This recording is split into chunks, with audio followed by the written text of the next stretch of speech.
হঠাৎ একটা অফিস ট্যুরে আজকে আমাকে শিলিগুড়ি আসতে হয়েছে। কাল রাত্রে হঠাৎ বাস ধরেছিলাম। পুরো নর্থ বেঙ্গল ট্যুর আছে।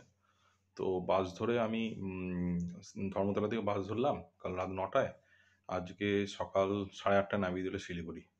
শিলিগুড়িতে এসেই আমি বিধান মার্কেটের পাশে হোটেল কাঞ্চনজঙ্ঘা নিলাম। যারা অফিসের ট্যুরের জন্য আসে কাঞ্চনজঙ্ঘা ঠিকঠাক হোটেল, বেশ ভালোই হোটেল।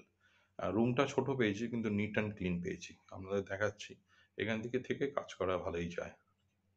দেখুন, এরকম বেড আছে একটা, ইনফ্যাক্ট দুটো বেড আছে। আমি সিঙ্গেল অকুপেন্সি নিয়েছি। এরকম দুটো বেড সাজানো থাকে এদের, সিঙ্গেল বেড। এসিও আছে, এখন শীতকাল লাগবে না। একটা ক্লোজেট আছে, ক্লোজেটের মধ্যে কম্বল আছে, টিভি আছে। আর ওয়াশরুমটা বেশ পরিষ্কার। ওয়াশরুমটা বেশ গিজার ফিজারও আছে। ওয়াশরুমটা বেশ পরিষ্কার।